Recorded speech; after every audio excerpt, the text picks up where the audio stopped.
Dieppe, un port, une station balnéaire, mais aussi le berceau d'une voiture française dont les titres de gloire ne se comptent plus. Le père de cette voiture, Jean Rédélé, Monsieur Alpine.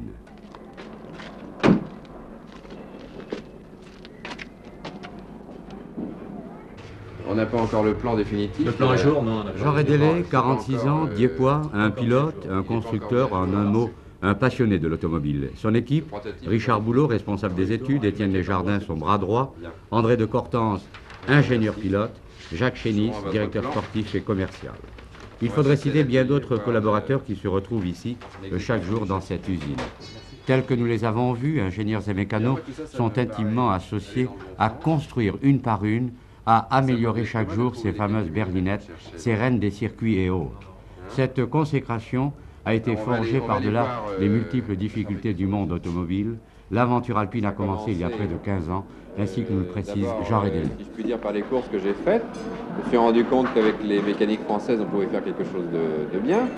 Et après avoir roulé ma bosse sur toutes les routes de France et de Navarre, après avoir couru sur les principaux circuits avec des voitures dérivées de la série, j'ai pensé que si ces voitures étaient équipées d'une carrosserie sportive, si elles recevaient des aménagements au point de vue suspension et mécanique, on devait pouvoir faire en France des voitures de sport très valables. Alors j'ai commencé à faire ma première voiture en 1952. Nous avons réalisé 4 ou 5 prototypes et en 1955, la société Alpine est née avec des moyens au départ très limités et elle est arrivée au niveau que vous connaissez maintenant. Et justement, on peut se demander comment, avec des moyens fort limités au départ, vous avez pu réussir quand même à monter une affaire de cette importance. J'y suis arrivé parce qu'autour de moi, j'ai eu la chance de réunir une équipe de garçons aussi attachés que moi à l'objectif que nous poursuivions, et aussi passionnés, qui se sont donnés corps et âme pendant des années. Et c'est l'exemple d'une entreprise qui a été montée par le travail de toute une équipe. Et il faut, quand on parle d'Alpine, il faut surtout parler de l'équipe, beaucoup plus que de moi-même. Alors j'imagine que Alpine, sur le plan régional, a constitué une source, un réservoir d'emploi. Oui, puisque la société n'existait pas initialement, et maintenant elle va bientôt compter 300 personnes rien qu'à Dieppe, plus les effectifs que nous avons en Eure-et-Loire à Thiron-Gardet, plus ceux que nous avons dans la région parisienne pour assurer les services commerciaux et les services après-vente. Dans l'ensemble, ça fera environ 400 personnes. Et bien entendu, toutes les activités commerciales locales bénéficient de ce développement et nous espérons ne pas nous arrêter au stade où nous sommes maintenant. Et les Dieppois, que pensent-ils de l'implantation au cœur même de leur ville de cette usine, de ce périmètre alpine qui est devenu pour nombre d'entre eux le gagne-pain quotidien?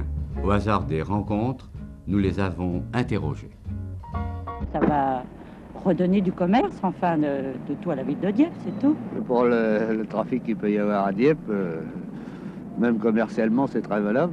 Puis ça va peut-être donner un élan à l'industrialisation de Dieppe. Au point de vue économique, c'est peut-être bon pour les gens de Dieppe.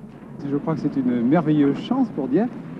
Ça fait des années que nous expérions l'avenue de cette usine et nous expérions surtout qu'elle allait prendre une extension. Je pense que ça peut apporter énormément sur le plan dieppois, car il y a énormément de jeunes qui sont disposés à travailler et qui attendent qu'on veuille bien disposer d'eux.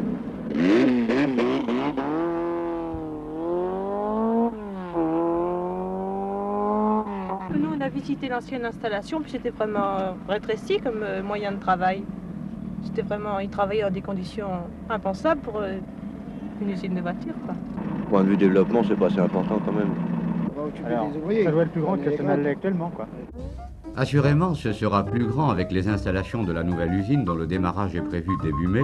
Cette usine aura une superficie de 13 000 m² et en attendant, l'ancienne continue sa marche. Si l'on considère nos chiffres de vente tant en France qu'à l'étranger, nous vendons actuellement à peu près 2 fois plus de véhicules que l'année dernière et la production va passer, pratiquement maintenant est à la cadence de 1500 voitures par an. Et nous espérons, avec la nouvelle usine qui est en cours de construction, nous espérons dans quelques mois, plutôt quelques semaines, doubler ou tripler nos moyens de production pour arriver en courant 70 à des productions de l'ordre de 2500 à 3000 voitures par an entre la France et l'étranger.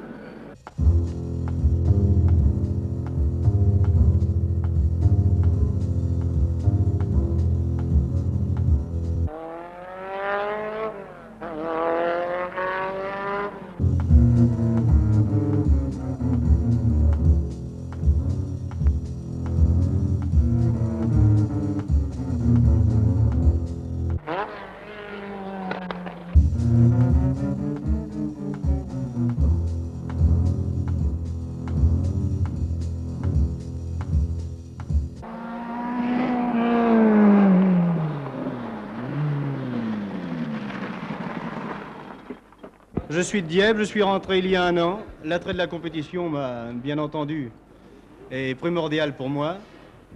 Premièrement, d'aller sur les circuits, de profiter de toutes ces voitures, de faire connaissance avec tous les pilotes. Et naturellement, lorsqu'on peut obtenir des victoires, c'est magnifique. Bien entendu, il y a souvent des pépins. Tout ceci est réparable, bien entendu. Il y a 5 ans que je suis dans la société. Pour moi, c'était un débouché nouveau. Tous mes camarades qui travaillent ici sont tous unanimes à dire que pour nous, c'était quelque chose de nouveau et quelque chose d'intéressant pour pouvoir travailler. Ça fait environ bientôt 1 an que je suis à la maison. Je suis rentré dès le début où j'ai entendu parler que cette maison progressait. Et pour moi, la mécanique course était mon rêve toujours. J'ai quand même décidé de rentrer ici pour pouvoir me perfectionner, surtout dans la mécanique voiture.